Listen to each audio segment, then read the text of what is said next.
So we have a number of things in your folder that we want to talk about. There are going to be some items on the right-hand side of your folder, and there's going to be a whole bunch of information on the left side of the folder. I don't want to get too far in the weeds with those yet, but you're going to have what we call a little scorecard here, and you want to use this as both a feedback form for us to let us know how we did, but also we're going to want to have you score yourself how you feel you're doing in each of these areas or what your financial confidence is in each area. So this first area, investment management, from 1 to 10. What's in this scorecard here, the 1 to 10, what's missing? 1, 2, 3. The 7s. You say Altaf, is that right? Okay, so Altaf found it. The rest of you guys, I don't know. Naran, you're preoccupied with your sandwich, right? That's fair. That's fair. It's dinner time. So the 7s are missing because when we have a 7 there, we want to score ourselves a 7 and say, well, I'm above average, I'm better than most, this sort of thing. So let's see. If we were a 1, we would say we have no idea what we're doing with our investments, and I don't think most folks are there. A lot of folks come to this workshop, and because today we're talking about we're going to talk about reducing your taxes and protecting your nest egg, so both about taxes and about risk. But really, these 5 critical areas of your retirement financial planning are what we have to have a handle on. So in the area of investment management, we have some folks say that they feel like a 5. Say, well, I know some things. I don't know near what I wish I had in my noggin. I have the 401k, but I don't know where it's under the hood. We have some folks, generally we don't have anybody say they're a 10 in the investment management category, because none of us probably are perfect, right? Now, but if we have a 7 there, a lot of people would say, oh, I'm going to score myself a 7. And this is your own scorecard. It's really more for your thought process than for ours. But if we were to score ourselves a 7, we would kind of let ourselves off the hook. I'm better than average, better than most. I'm okay. And what we would say, we're going to offer everybody a free consultation at our office. We're about 10, 15 minutes from here.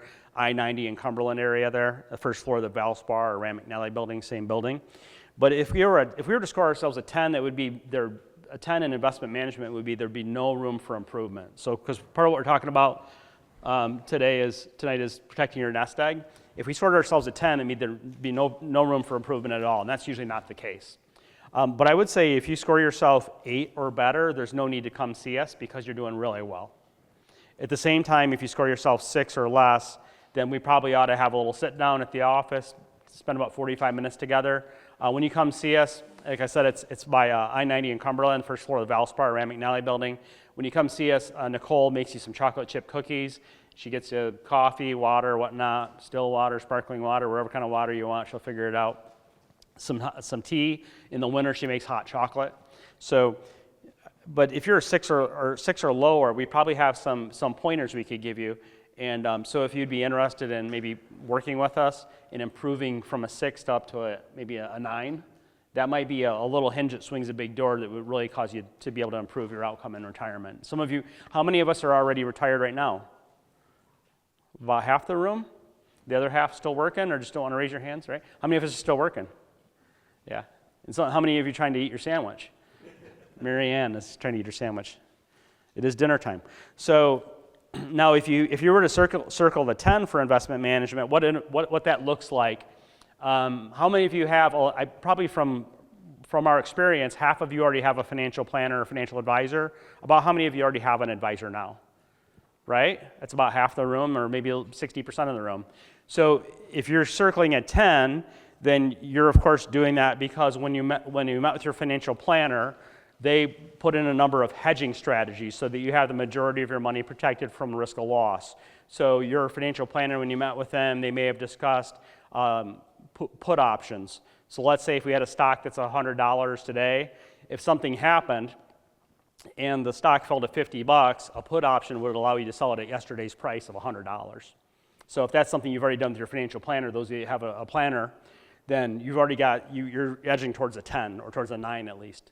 Other things you may have done is you may have gone after your expense ratios in your investments and tried to get those down as low as possible or even eliminate them. Something that can be done nowadays that didn't used to be offered to everybody. It used to be for only the super wealthy.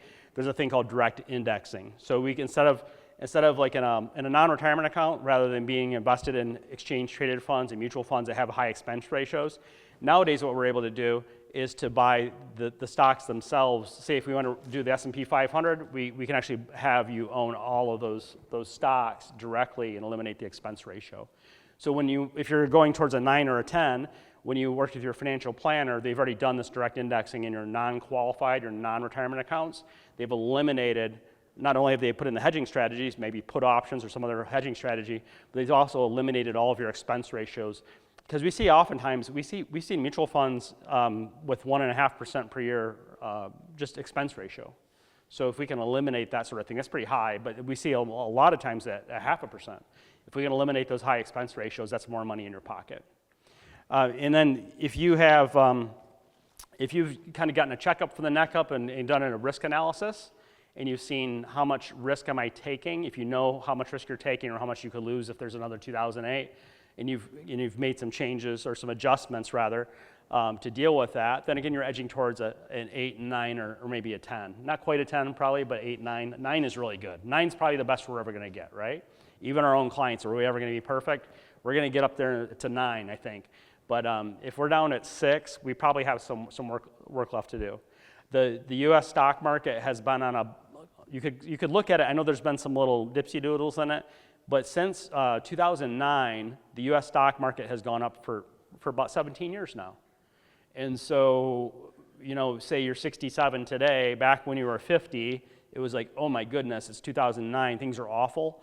But since age 50 to say 67 today, it's done nothing pretty much but go up. A little dips there, but it's pretty well gone up for 17 years. Now what you have to ask yourself, is it going to go up for another 17 years? So if we're headed into retirement or we're newly retired, we have to have that realism there that maybe we could have some kind of a correction. So that's something we need to look at. So in the area of tax planning for retirement, how many of us still have tax-deferred money in our retirement accounts? That's fine, Matt. How many of us still have tax-deferred money in your retirement accounts? And you also, Naran? Okay. Naran, you've been to the workshop before? Have you been here before? Oh, have you been to one of the workshops that we teach? No, I'm the first time. Oh, first time. Okay, I thought maybe you'd seen you here before. So would we say, how many of us have more than half of our money still in tax-deferred retirement accounts, like traditional IRA? So Jeff there, and Naran, and Keith, and Jeff, did they write Jeff on the back of your name tag? So Saida, when you set them down with he already knows he's Jeff, but I think he's Jeffrey, so turn him back like that, and I'll call him Jeff. So for those of us that have, especially if we have more than half of our money still in tax-deferred retirement accounts, so some examples of tax-deferred retirement accounts are what? Give me some examples. 401k, IRA. Yep, 401k, IRA. How about, does anybody have deferred comp? Sigrid, do you have a deferred comp? Okay, good. And then how about, is anybody a federal employee with a thrift savings plan or TSP? You're raising your hand, Ron? He itches his eye. Okay. And then how about anybody 403B, maybe teacher or nurse? Okay. So if we have tax-deferred retirement accounts like IRA, 401k, 403B, deferred comp, what is deferred comp also called? Does anybody know? Deferred comp, we see this a lot with firefighters and that, so it's 457B, also with policemen and things, or police officers or police persons.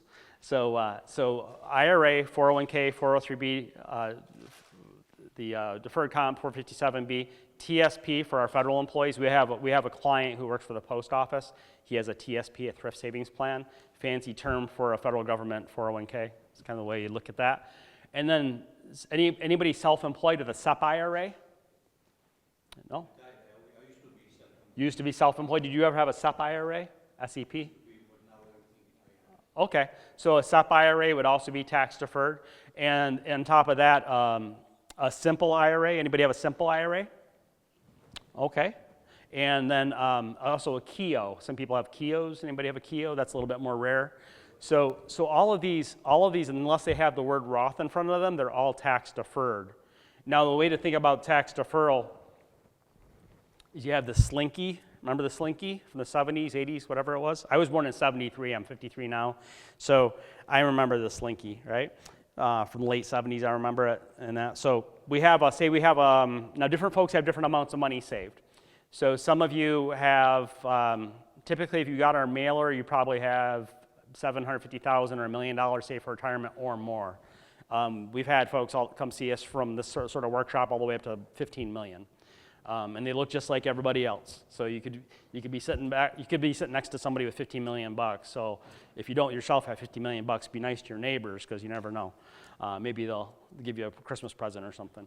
So we have this, but let's say just a round number. So we can help folks. We help folks down to about 250,000 saved for retirement, excluding real estate.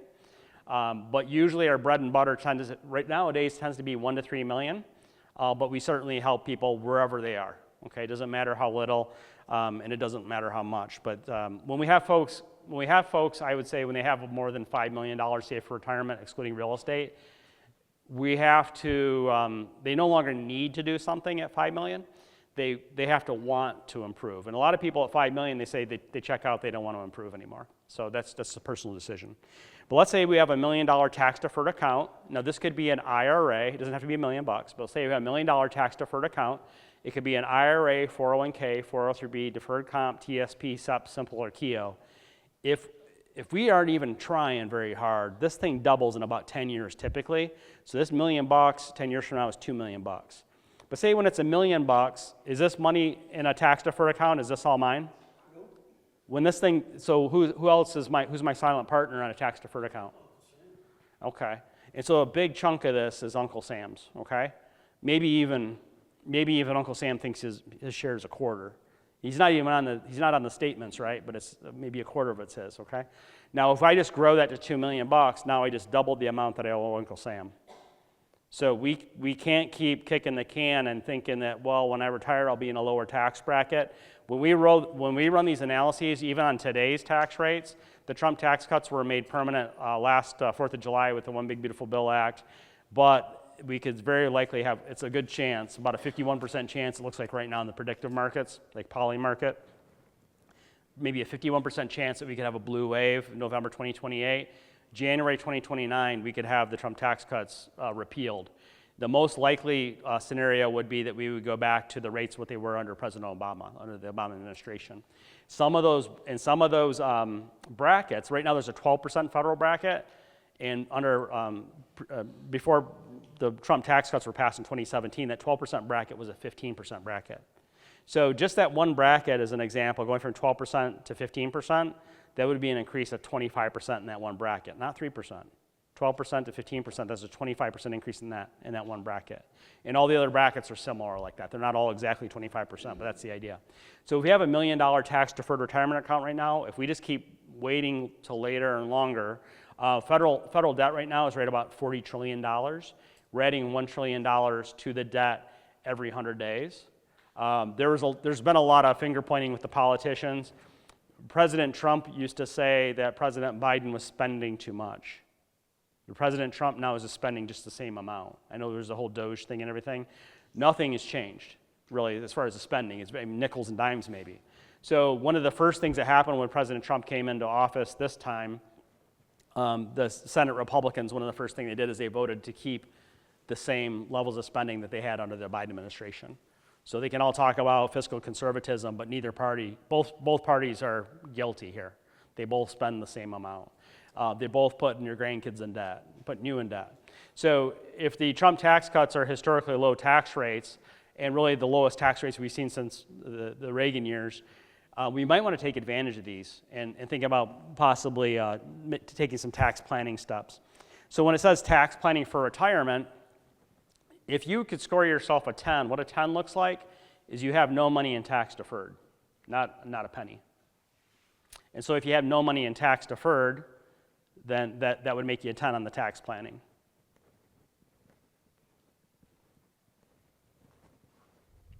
I'm still hearing a speaker. Is it over here? No? Okay. Am I hearing things? Is it your phone? Maybe you check that? It's kind of strange. I keep hearing a speaker. So tax planning for retirement would be all of our money is in tax-free accounts. Does anybody have all their money in tax-free accounts? Anybody? Bueller? Okay. So that would be a terrific thing though, wouldn't it? So if we had all our money in tax-free accounts, let's make it really simple.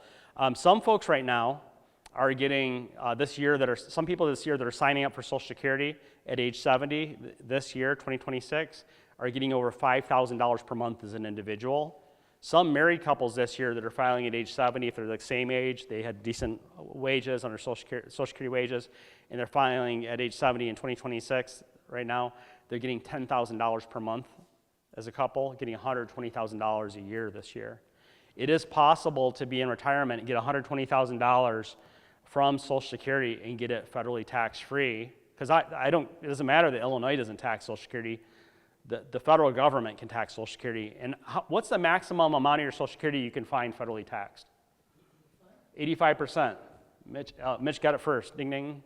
You got that? Nah.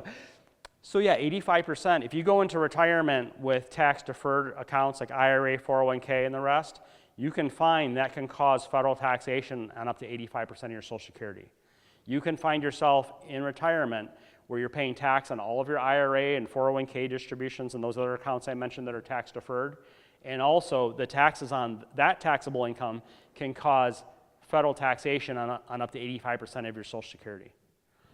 Social Security used to be federally tax-free for everybody until what year? 83. Well, that's when the law changed anyway. So yeah. So that was back when President Reagan was in office and Tip O'Neill was Speaker of the House.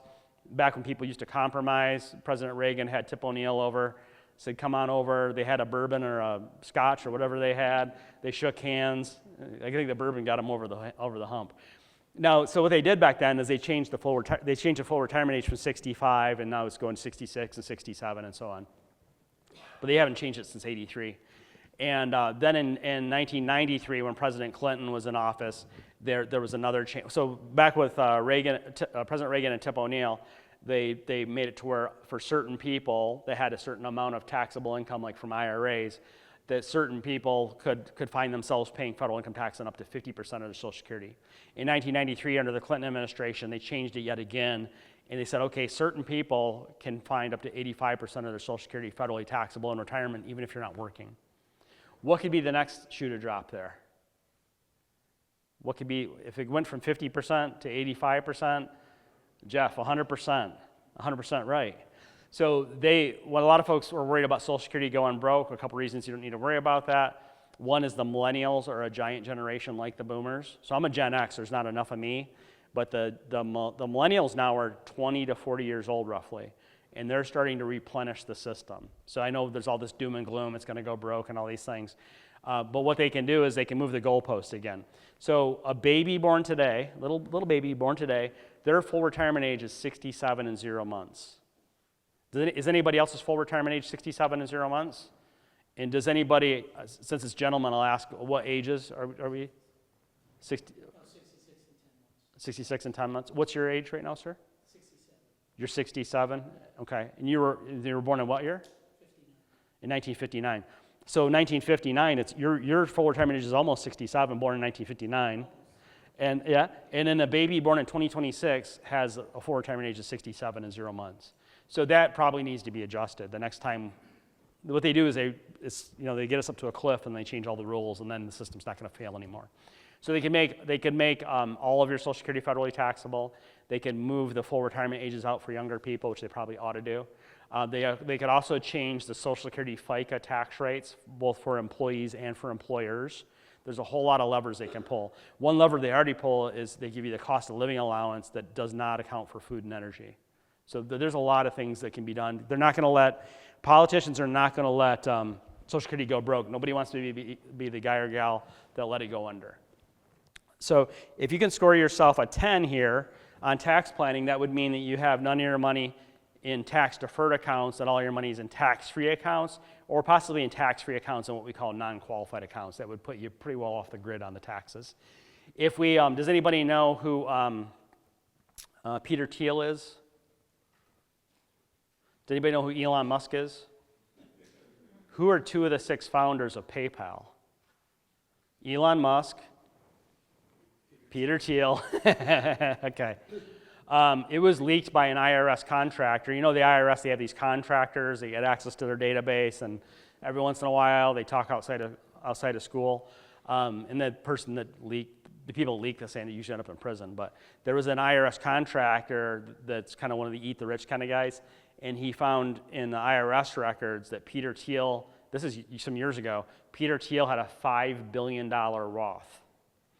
Back in the late 90s, when they were starting to form PayPal, Peter Thiel put, I think it was $2,000 in 1998. I think it's within a nickel, within a year there. Put $2,000 into PayPal stock, self-directed Roth IRA. The company went bonkers. And then within a Roth, you can buy and sell, and there's no capital gains tax. There's no tax at all. And so then he could diversify, and it just keeps, he did really well with PayPal, and then kept going from there. So even, it was maybe 5 years ago, it was leaked that Peter Thiel had a $5 billion Roth. Now, Peter Thiel could retire at, say, 70, get his $5,000 a month from Social Security, $60,000 a year from Social Security, and have a $5 billion Roth. And if those are the two income sources he had, he would never pay federal income tax the rest of his life. He could take $100 million a year from his Roth. It's not reportable income.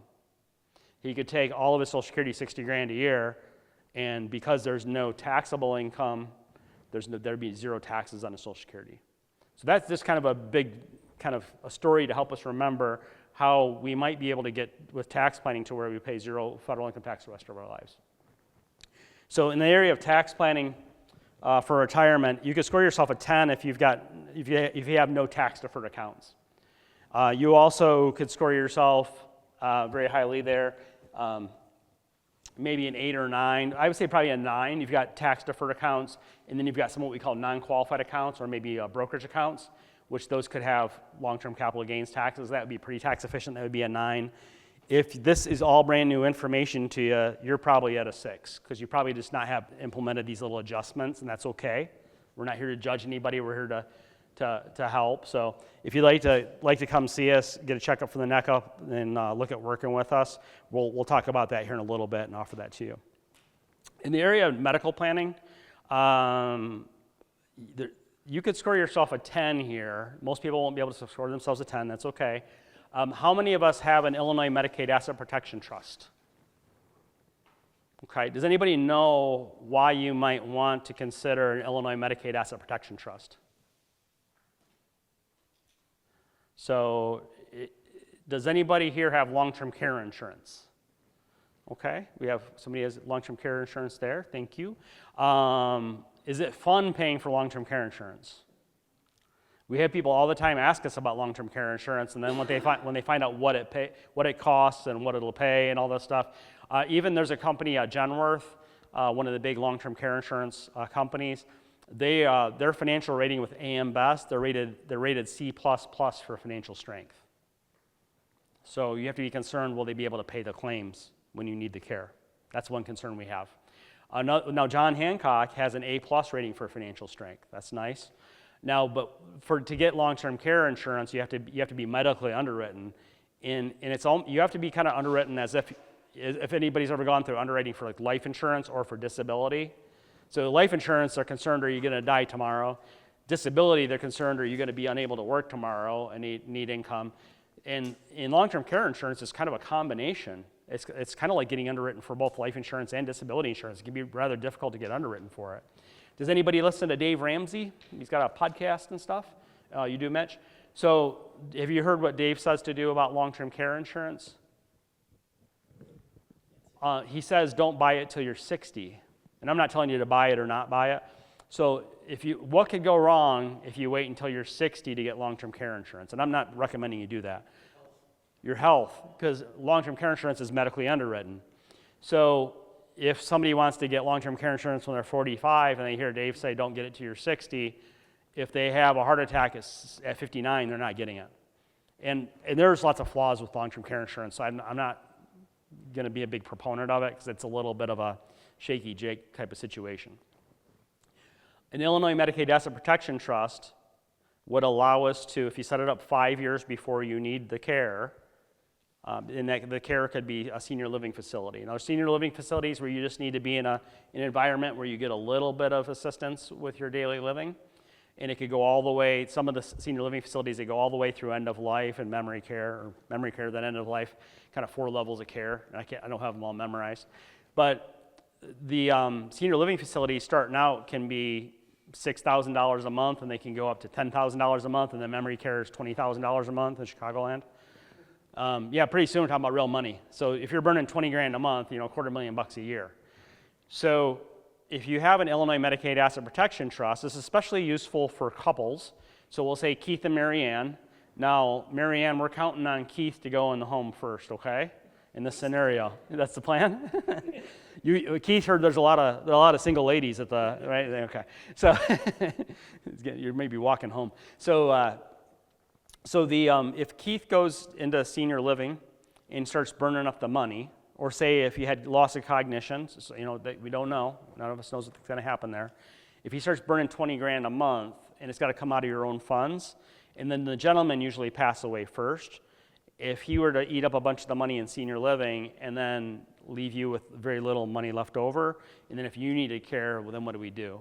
So for some folks, especially for married couples, we might consider an Illinois Medicaid Asset Protection Trust, not legal advice, non-attorney spokesman. I just want to share the information with you to the degree I can.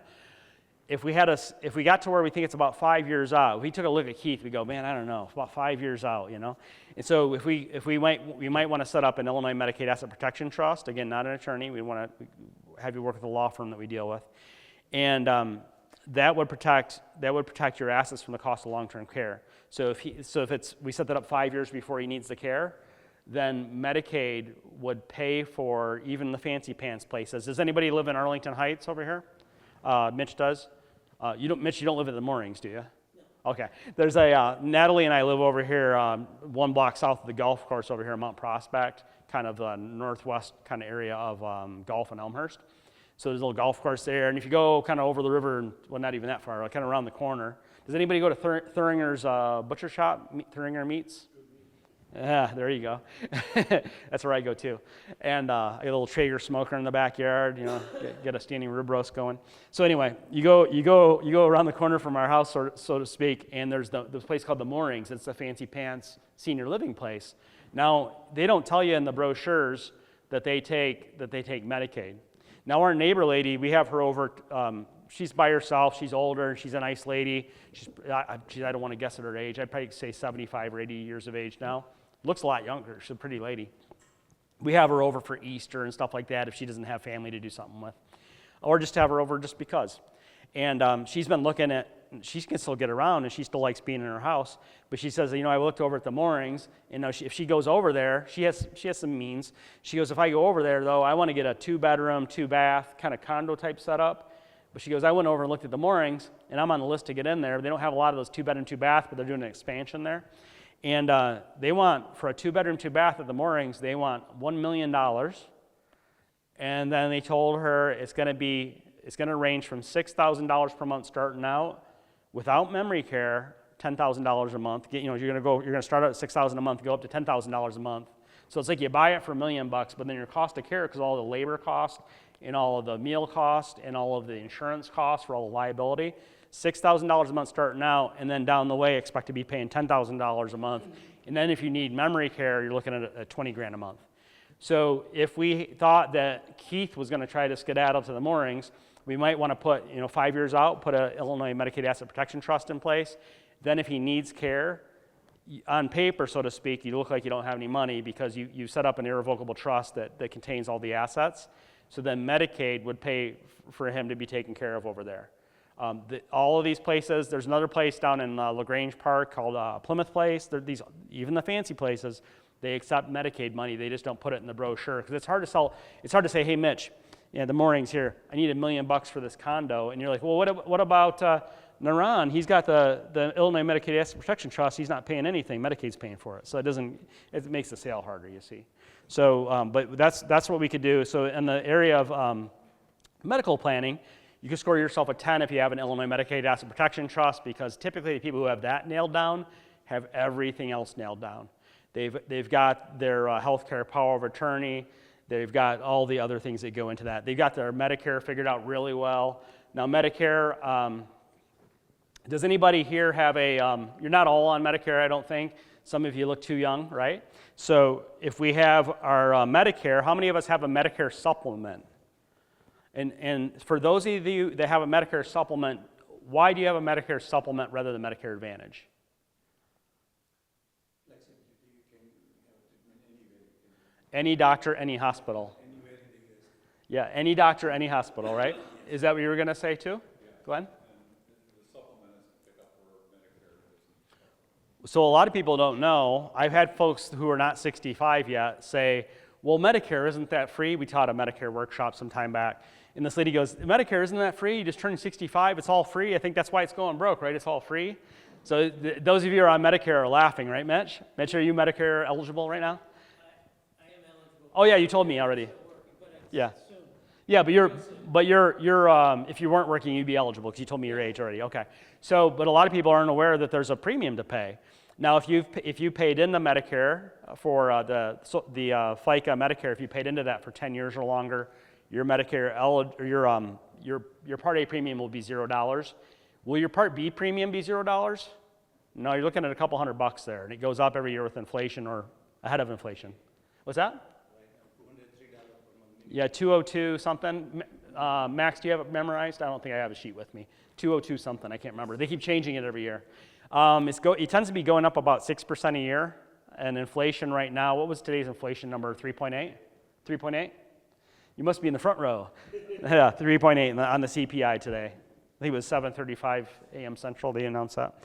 So we'll have, now what tends to happen, in times when we have maybe CPI, Consumer Price Index, retail inflation be 3.8%, you'll get to January and Social Security will say, well, you know, excluding food and energy, and you don't, they'll be sure, especially this year, to take energy out of the equation, right, on the inflation.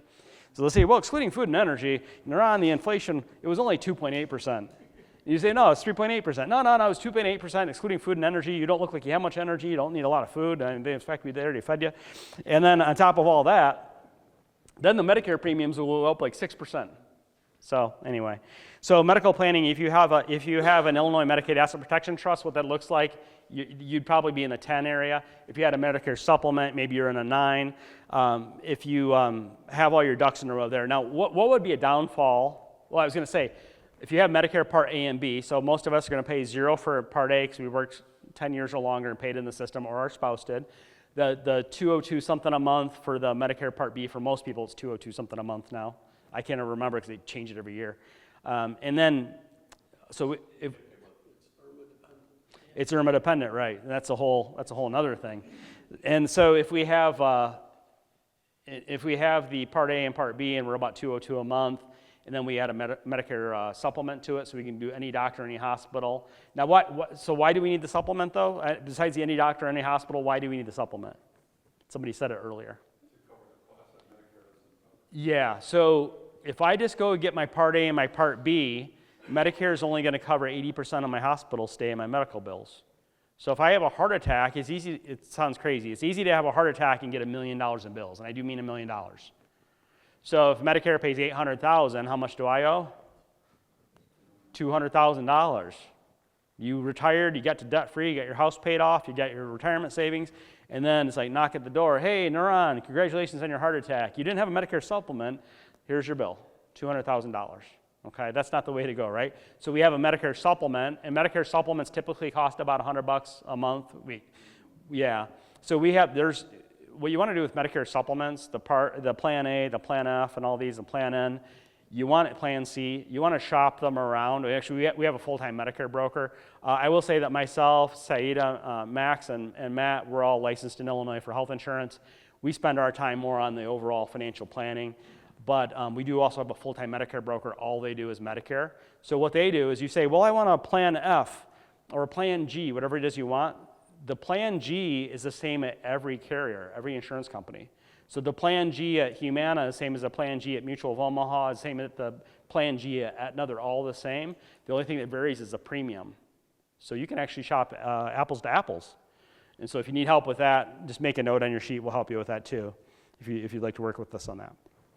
So in the area of legacy planning, how many of us, we talk about legacy planning or estate planning, how many of us have a will? Let's back it up a minute. How many of us don't have a will, don't have a trust, don't have nothing but are lonesome? Okay, so some of us don't have a will, don't have a trust, okay? And that's okay. I don't want anybody to be embarrassed. Life gets in the way. We procrastinate a little bit. It's okay. It's like kind of like cleaning out your refrigerator. You mean to get to it, but that ketchup's been back there a while. It's probably still good, right?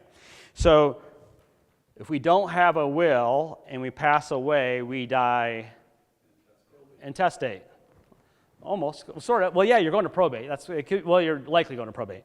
So Illinois, it used to be if you passed away with an estate less than $100,000, the estate didn't have to be probated. Now it's if you die with an estate less than $150,000, the estate doesn't have to be probated. Just about everybody, even if you feel broke when you die, you've got $150,000 because you got a car, you got equity in your house, you got a little bit of money in the bank, you've got enough stuff or things or equity in the house that you've got about $150,000 of equity anyway. Now, so in Illinois, if you die intestate, you die without a will, if it's less than $150,000, it doesn't have to go through probate, and it can just be settled. Some of your family can figure it out. If you die without a will and you have $150,000 or more to your name, it has to go through probate. And if you go through, let's say, Cook County Circuit Court, and the probate courses, the probate cases down at the Daly Center, if you show up down there and there's no will, you get to go through probate there. The court is going to decide, according to state law, what the pecking order, who gets what. I don't want to have a show of hands on this, but has anybody heard of a situation ever where somebody had multiple kids and they didn't get along with one of the kids? We have it all the time. You guys are all afraid to raise your hands, right? It doesn't have to be your kids, but you're aware of the situation, right? So the kids are like a box of chocolate, never sure what you're going to get, right? And as you gain life experience, I'm not saying that you get older, I'm saying as you gain life experience, sometimes your kids, they go different directions and they have different attitudes about things. My uncle has a couple of his kids that don't talk to him. It's a good thing he has 4 more of them. So he's got 4 out of 6 ain't bad. He's batting like 66% right there, almost 67, right? So that just happens, okay? Or maybe you have a kid that, maybe you got 4 kids, and maybe one child has a drug problem or an alcohol problem or a gambling addiction, or they just don't talk to you. But sometimes they just shouldn't even have money for their own sake. So for some kids, you give them money, and it could be bad things for them. So if you die without a will, and it's $150,000 or more estate when you pass away, it has to be probated, and the judge is just going to go, well, this is what state law says. Got 4 kids, What else can happen? Let's say, just because you're the only married couple in the front row, let's say that let's say Keith passes away. This isn't a good analogy. Yeah. Well, I don't want to get too far in the weeds because there is a whole. Yeah, there's a whole. I'm figuring out how far in the weeds I want to get on estate planning because it could probably take too long, get too confusing for folks. So you do it the other way. Well, now here's something to think about though. So I could pick on Jeff and Joyce. Okay. Well, so now we help same-sex couples too. Husband, wife, doesn't matter to us. We treat everybody equally. Okay. Let's say Jeff and Joyce though. If you're an American woman married to an American man, there's an 80% chance that you die a widow. So that's nothing I don't like telling you that. That's what everybody needs to hear, though. There's only a 20% chance. What do you say? I'm going first? Oh. Yeah. We have people say that, they're like, we're the same age, we're both living to 85, and like just at the same time, the same day, exactly. So there's an 85% chance if we're husband-wife, there's an 80% chance. There's an 80% chance that Joyce would pass as a widow. There's only a 20% chance that Jeff would be a widower, okay? So a lot of times, I'm not saying this is specific to you, Jeff, a lot of times we have Mr. Man who runs I run the investments, and then she pays the phone bill. or something like that, like this old 1950s thing. We have that a lot. Sometimes it's the other way around though. Sometimes the lady runs the investments, and the husband's, we have it sometimes the husband's kind of checked out and he goes golfing and she takes care of all the investments. We have it both ways. But more often it's that the guy is like, I'm into the investments, I'm Jim Cramer, I'm gonna buy, sell, and I'm gonna show everybody how smart I am, like that, like an ego kind of thing. So what Joyce has to be careful of is that you keep Jeff in check. Does he behave okay? For the most part? You're not gonna tell anybody here anyway, right? And then the same thing with Anna and Fred. We have to make sure that Fred doesn't get over his skis, like he's getting in on the Bitcoin options or something crazy with your life savings, right? So, because Anna, you're more likely to outlive him, right? You've probably told him some days too, I'm gonna outlive you. You keep it up, right? Would you ever put him in the backyard? Some people would. Yeah, see, some days. It depends on the day, doesn't it? Yeah, it depends how he behaves. So we have to plan more for the lady than we do for the gentleman, okay? So as a gentleman, we got to make sure we take care of the other half better. More than we worry about ourselves, we have to worry about somebody who might outlive us 10, 20 years. It can really happen. We've seen it happen before. And we don't want to have a widow, the day she finds out where the money is like, the week after the husband passes. We don't want to have that happen. So in the area of legacy planning, if we don't have anything, we don't have a will or a trust, then we're at about a 1 because we haven't really done anything. If we're all the way in the other end, what a 10 looks like on legacy planning would be that we have, how many of us have a trust? Okay, well let me ask you a question in between. If we have a will, what happens if we die and we have a will? What happens? You still go through probate. So people think all the time, very good, Glenn, you get a gold star. We're out of gold stars, but we had one, we give you one. A little name tent there. So if you die with a will, wills do not avoid probate. In fact, wills guarantee probate. So that's weird. Why would I bother getting a will then? The reason I'd bother getting a will is because at least there's some document saying there's one of the kids that shouldn't get money for their own good, maybe. And so that we don't harm a child we care about. Some people shouldn't get money because it could be the bad stuff for them, bad juju. So that at least instructs the court that, hey, I died with this will, and here's who ought to get my things. Okay, you can disinherit certain kids and whatever you want to do. But now, downside of a will, how long on average is probate taking in Cook County right now? 14 months right now. Yeah, 14 months for probate. And on the low end, and just for a modest estate in Cook County, you're looking at about a $5,000 back-end expense. So you get the $300 will on the LegalZoom or whatever, and then when you pass away, it has to go through probate anyway. There's $5,000 of expenses to your estate. That's money that your kids, grandkids, or whoever you care about is not getting that money. And it's taking 14 months. Is probate a private process? Yeah, public. Let's say that Keith and Mary Ann have $3 million and they have 3 kids and they want to leave each of the kids $1 million. I can go down to Cook County Circuit Court down Daly Center. I can sign out your file and read all about it. It's a public process. Problem with that, then it says their kids, their kids' names, Tom, Dick, and Harry, and I can go over to Tom and I can say, hey, I get this investment idea. I got this, do you want to buy some what do they call it, oceanside property in Arizona? So there, you don't want it being public record that your kid just got $1 million, right? It could be a bad idea. Also, let's say that Tom, Dick, and Harry, let's say they don't like Harry. And they say like in their will, Tom and Dick, they get to split the money. Harry can go to the probate. Harry has to be notified by the court as one of the kids that he gets to contest the will. Harry shows up. No good Harry. He shows up at probate court and he says, and he can get put back in the estate. He can be a beneficiary of the estate. There are ways you can put a no contest clause in it's an interim clause is what it's called. You can in Latin. You can put an interim clause in your will so that if they attack the will, they're excluded. But what is better? So we know if we die with a will, we go through probate. In Cook County, it can be a 14-month process. It can be a $5,000. I even had an attorney tell us up to about $18,000 they've seen themselves $5,000, $18,000, a big range. The more money you have, the higher it goes. There's no cap on it. It goes higher and higher. And it's a kind of complicated formula there. So if there's 14 months in Cook County, it's a public process, costs you $5,000, $18,000 is the range we see the most. People you cut out of your estate can get put back into it. People can go down to the Daily Center and check out your file and see what happened and who got what. All of that. So if we had a trust, how would things be different? A trust is private.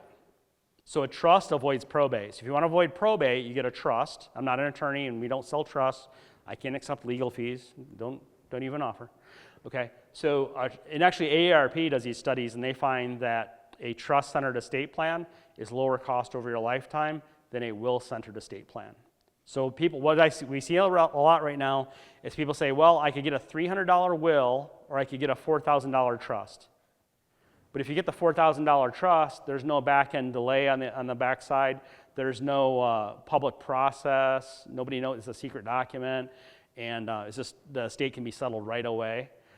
On the on the will, it could be $300 for the will, but it could be $5,000 or $18,000 in the back end, a 14-month delay, a public process, and in the probate court, you could have ne'er-do-well show up and try to get put back in as beneficiaries. So the trust is far superior to the will. Don't care what you do what you want, but I have a trust myself, and I'm only 53. Then again, you never know, right? You want to make sure you got your hedge your bets and everything like that. Every time I say I'm 53, I have folks say, "Now, how's your health? Are you doing okay?" Like they get concerned. Like, if you're a financial planner, you going to be around? Yes, I will be. So we have the legacy planning. So I would say, now we said we could say if you have a trust, you could score yourself a 10. If you don't have a trust, revocable living trust. Revocable living trust means you can change it. Okay. And so you can change it as you go. As your needs change, you can change it. But the trust avoids probate. The trust gives you privacy. In your trust, you should talk to your attorney or the attorney that we work with about an interim clause so that if you have one of the kids or one of the relatives attack the trust, that they are excluded as a result of them attacking the trust. There's a lot goes into that. If you have a will, I wouldn't quite call yourself a 9. If you have a will, I'd probably call you about a 6. If you have neither a will nor a trust, I'd score you probably about a 1. But then again, even if you have a will or a trust, how you might get bumped down from a 9 or an 8, or 9, 10, or 8, if you pass away, those of you, how many of us have tax-deferred retirement accounts? It was a lot of folks, okay? So tax-deferred retirement accounts, if you pass away and you leave that money to the next generation, or maybe you like the grandkids better than your own kids if you have them, if you leave that money behind to the next generation, who pays the taxes on your traditional IRA? Yeah, you're leaving that money, you're leaving those taxes to your kids.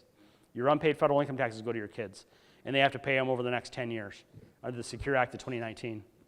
Now, Natalie and I, we have some friends over here in Mount Prospect. They have a daughter that has special needs, and they have currently all their money is in traditional IRA and traditional 401k. If they passed away yesterday, today their daughter's special needs trust is the beneficiary of the IRAs and 401ks. And so who gets the taxes on the IRAs and 401ks? Their disabled daughter's special needs trust gets the federal income tax, that federal income tax burden from those IRAs and 401ks, because in that area of tax planning, they didn't get up to an 8. You know, they're down in tax planning, they're down in like a 1, because they got in their case, they have all of their money in IRA and 401k, all of their retirement savings in IRA and 401k. There's nothing Roth. So that's really something. So in the area of legacy planning, even if we have the trust and all that, we don't. If we're leaving behind tax-deferred retirement accounts, we haven't completed our legacy planning or our estate planning. We're leaving kind of a legacy of tax debt to the kids. A lot of people say, well, the kids, they're going to get money that's not theirs and all this stuff, and I had to work hard. One thing I'll tell you about the tax planning up above, the tax planning, we get you up to an 8, we get you all this stuff moving. The tax planning is going to benefit you more than it will the next generation, but as a happy side effect, once you're done with it and you're gone, a tax-free benefit to the kids and grandkids rather than leaving behind a big mess. If you pass away and you leave an IRA, 401k to the kids or grandkids, you're going to push them up in tax bracket. You're going to increase, they're going to say, thanks for leaving me the money, but it's getting chewed up with the IRS. And so that's not the best. Those of you that are people of faith, there's a thing in the Bible about being a good steward. And are you being a good steward if you're not taking care of this? And a lot of folks, too, no matter what you think about higher power or no power, or alternating power, or whatever it would be, just about all of us disagree with something the government does with our money, okay? So, because we have everybody here. We have people with red hats and blue hats and no hats. So, but everybody kind of finds something with the federal government and any unit of government you don't agree with somehow that they handle the money one way or another. Income planning for retirement. How many of you have a written income plan for retirement? You know what's going to happen when you've taken it. Nobody has any hands on this one, so it's okay. So have we calculated what inflation looks like in the future? Okay, what future taxation will be like on our IRAs or Roth? Of course, Roth won't have any taxes, but on our IRAs, 401ks, our Social Security. If you've not charted that out, it really is eye-opening.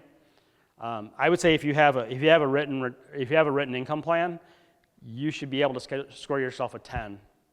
Now you might score yourself a little bit lower than that if you see yourself running out of money at a future date. Has anybody, those of you that have a financial planner now, has anybody run a Monte Carlo analysis? You ever hear that? What does Monte Carlo remind you of? A casino. Somebody the other day, they said, Scott, I got this financial guy, this stockbroker guy. He ran a Monte Carlo analysis for me. He told me I have an 80% chance of success. I say, well, Mitch, would you go to O'Hare if they told you had an 80% chance of landing in Las Vegas? Well, that's another gambling reference, isn't it? So, yeah, would you get on a plane that said, well, Naran, we're 80% sure you're going to get there. Tampa, here you come.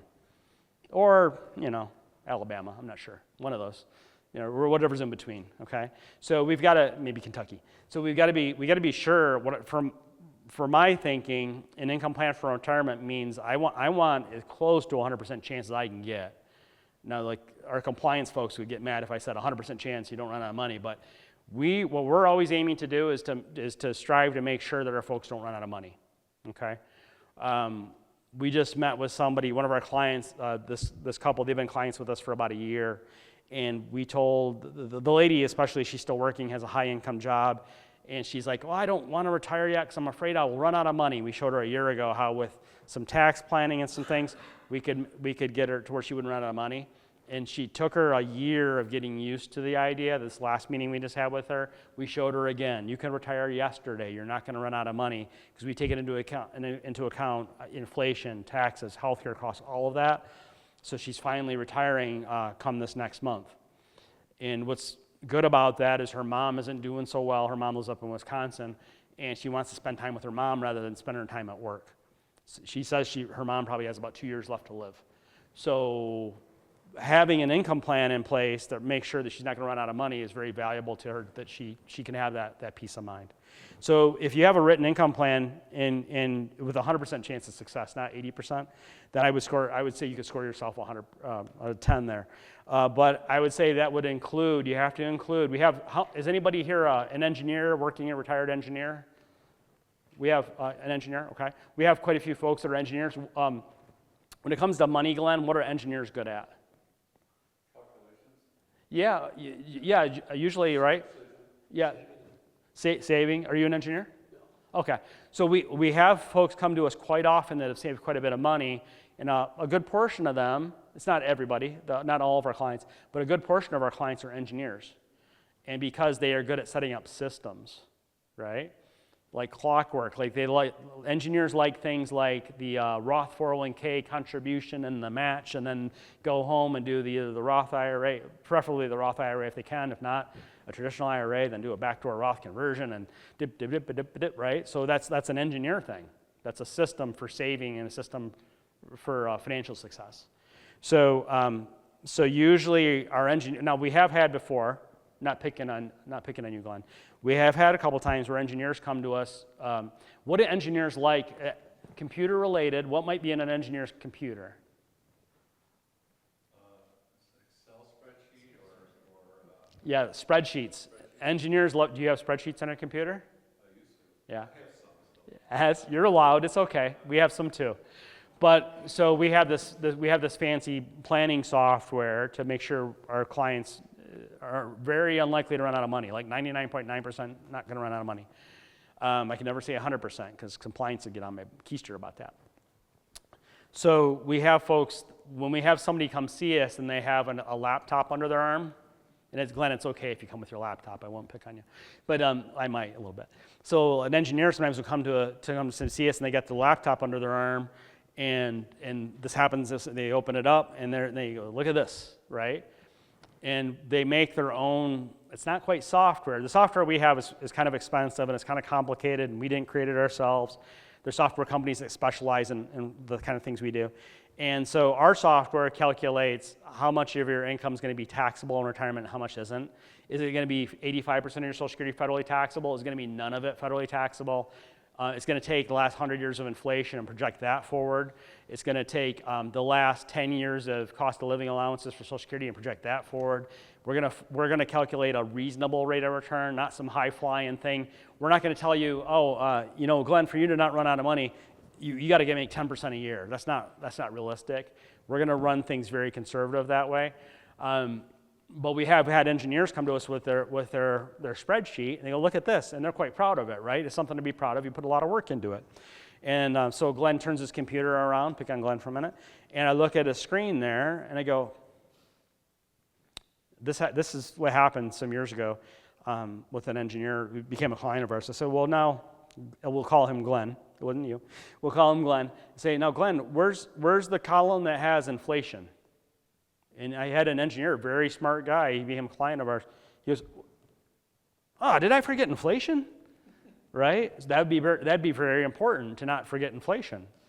And then I said, well, and I wasn't trying to be a jerk about it. I said, well, now, where's the part that shows you got your Social Security here, but where's the part that shows the cost of living allowance? Well, did I forget the cost of living allowance? And then, it was like that. And where's the part that shows what percentage of your Social Security will be federally taxable? So a number of things were working. So you might have a spreadsheet on your computer, and it might show that everything's hunky-dory, and I'm not here to be a dream killer. If we find that there's a little flaw, there's a little glitch in the system, in the calculations, it's our job just to help you say, like, hey, second set of eyes, and say, hey, like we do stuff at the office. I'll say, hey, Max, come here, look what I did. Does this make sense to you? And vice versa, or Matt, or say, whatever, or look at each other's work.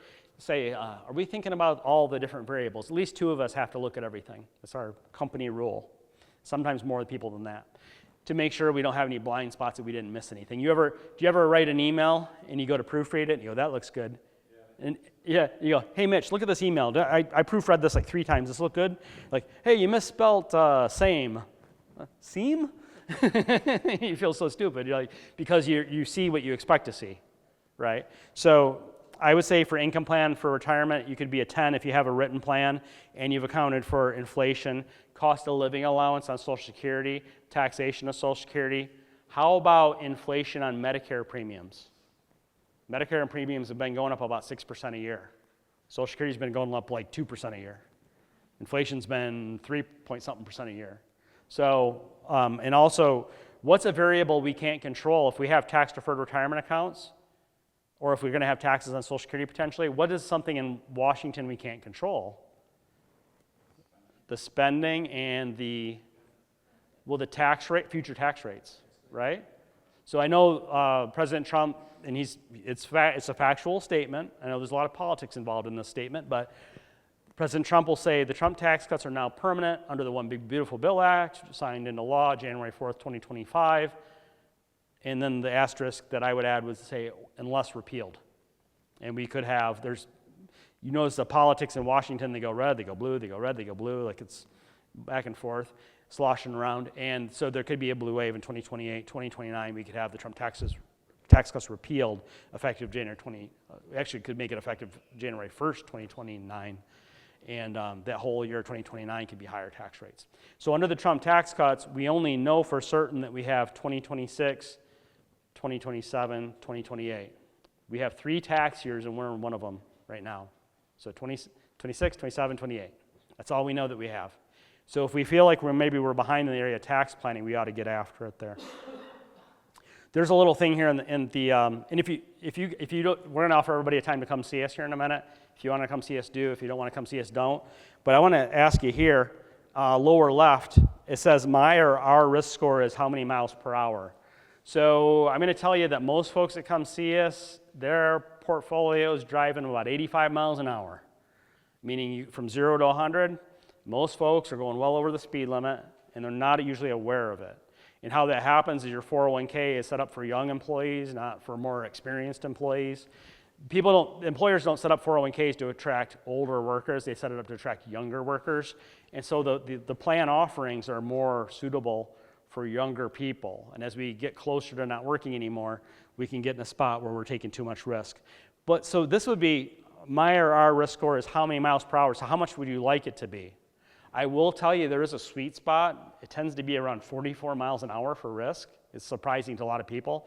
Most people think if I drive 95 miles an hour, I'm going to get there faster. If I drive 95 miles an hour in risk in my portfolio, I'm going to get bigger returns.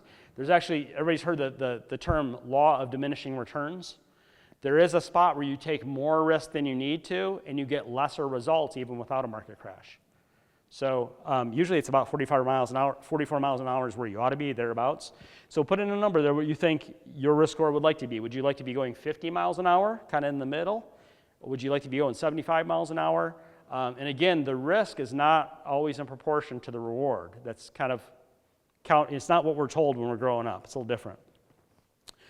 We also, if you'd like to consider working with us, we also do an X-ray of tax returns. A lot of folks are surprised. If you're already on Social Security, look on line 6B of your tax return, and that will tell you what percentage of your Social Security is being federally taxed. So you compare your line 6B to your line 6A, and a lot of folks, when you do that, when you get home tonight, you'll find that you're paying federal income tax on up to 85% of your Social Security. A lot of folks are doing that. We have a Medicaid trust, yes or no? Again, if you can't circle yes, then your medical planning is not a 10. That's okay. It's just room for improvement. It's good that we're having this talk, so we're aware of it. And it says I or we have a living trust, yes or no. The only way you avoid probate is, unless you die with less than $150,000, but the only way you die and avoid probate is to have a trust and to have privacy and to not have possibly a problem in probate where the trust is attacked or the estate's attacked. I or we have an income plan, yes or no. An income plan means what I said it means, that you have a written income plan and it accounts for all of the inflation, all the things, the taxes and all the things we talked about. Not as just a spreadsheet on like Google Sheets or something that says you're gonna be okay, or an Excel spreadsheet. In the upper right, one thing, so like in the upper, let's say Jeff here up the top. Let's go to the top left there. Your first and last name there, give us your nickname. Like it's not Jeffrey, it's Jeff. So it's like your second day of school and we know what you go by. The first day of school, we call you Jeffrey. The second day of school, we call you Jeff. So put your nickname there. So, Bob Smith, not Robert Smith.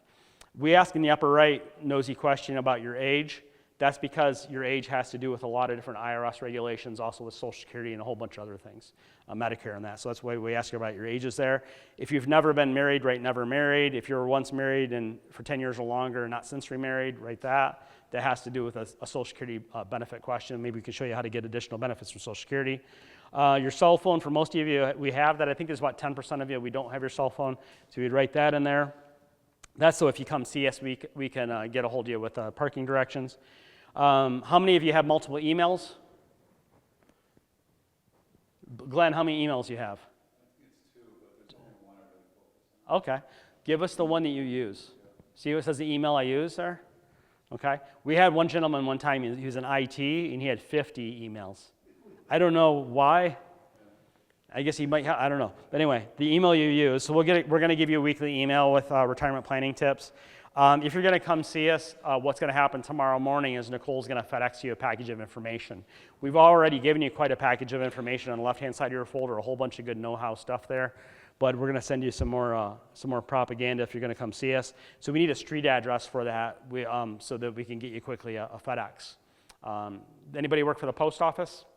We have a couple employees that work for the post office. So don't get mad at us. We don't use the post office, but we want to get something to you lickety-split, so we ask for a street address there, no P.O. boxes. In the upper right, I got nosy about what your age is. In the bottom left, we get nosy again and say how much have you saved for retirement excluding real estate. Like I said, we get all kinds of birds of different feathers. We get folks who have saved less than $250,000. We had a gentleman a couple months ago. He saw me on WGN Channel 9. He has a residence up here in Chicagoland. Then he also has a place down in Naples, Florida. You know how everybody lives in Naples, Florida now? All of Chicago lives in Naples, Florida, in the same condo building probably. So he comes to the office, and I go, oh, how you doing? He's like, oh, great. And he goes, I had a little bit of a time getting here, but I'm happy I'm here now. And I go, what happened? He goes, oh, I just got off the plane. You just got off the plane. We're right by O'Hare, kind of like, I-90 and Cumberland, Higgins and D Road, or however you think of it there. I go, you just got off the plane. Where'd you come from? Oh, I came from my place in Naples. You came from Naples? He goes, yeah, I saw you on Channel 9 a couple weeks ago, and that was down in Naples. Then I made an appointment to come see you, so I got on the plane, I flew up to O'Hare, and here I am, O'Hare Plaza. I go, wow, so you flew up here from Naples to see us. That's quite the compliment. Maybe, I don't know, that's cool. And he goes, I got a problem. I go, what's that? He goes, I'm 58, and I'm worth $30 million, and I do not have any kind of tax plan. And you were on WGN, you were talking about having a tax plan for retirement. I don't know what the heck I'm doing. So that's why it says here, it sounds funny when you come to a workshop like this and you say, what, I have saved $25 million or more for retirement. That's there because we have folks come see us like that. But we help folks of all different stripes and, I don't know, what do you call it, sizes or something? So just check off there at the bottom how much you save for retirement excluding real estate. If you've saved very little, we're going to focus a lot on your Social Security. We want to maximize that, and we want to see if we can eliminate federal income tax on your Social Security. That's going to be, we're going to have to really be hone in on Social Security and whatever else we can think of. If you have saved, say $3 million or more, or even $1 million or more, but say $3 million or more for retirement excluding real estate, we're going to put a heavy emphasis on tax planning for retirement. Taxes are going to be a big thing. So it's going to be tax-free inheritance. We might even ask you, we had a couple come see us. We did a thing at the Mount Prospect Public Library. We had a couple come see us, and they, like anybody else, look like average Joes and Josettes. And they go, yep, we're worth $15 million. We got 3 kids. The kids are in their 30s, and we're just going to leave a third to each kid. And so I have to ask you a question. It's like, Naran, is $5 million too much to leave to each child? $5 million to each kid in their 30s, is that a wise idea? Or is that even what you would want? Some kids would be demotivated. Some kids might just, okay, great. But some kids might be demotivated and might kind of sabotage them. So we have to have those we're not here to judge or tell you what to do with your money, but we want to have that kind of a conversation. We don't want to talk about spoiling the kids, huh, Naran? You're 35, here's $5 million? Like they're a baseball player or something like that. So do you find that everybody goes to the Roth? It can get worse. It can be Lamborghini. You ever seen somebody buy a $400,000 car in 20 minutes? So what we're going to do, if you want to come see us, I'll use Naran as an example. So if Naran wanted to come see us, I'd want you to stay seated if you want to come see us. Keep your name tag out in front of you, please. It gets us less confused as we move around. So for some reason, people always want to put their name tag in their folder. I don't know if they're going to put it on the refrigerator when they get home, or do you have magnets on your refrigerator, Naran? Yeah. So if you want to come see us, please stay seated and keep your name tag in front of you. And then fill out this entire sheet, please, and we'll come around and see you, and we'll figure out a time with our calendar. It'll just take us a couple minutes. We have 6 of us here today to do that, and not too big of a crowd today. And if you do not want to come see us, just write your first and last name at the top, and you can write no in giant letters in that Tuesday, Wednesday, Thursday area. If you do want to come see us, these are the times we have. We have Tuesday, Wednesday, Thursday, morning and afternoon. Don't worry about what week or what date. Just check off generally, like today is it's a Tuesday evening. Maybe Tuesday afternoon tends to work for you. You can put an X in up to 6 boxes saying those are generally good times for you. If you're really busy, maybe only Thursday afternoon is good for you, then just check Thursday afternoon and we'll sort that out. So we're going to come around and help you with all that, and I look forward to seeing you at the office.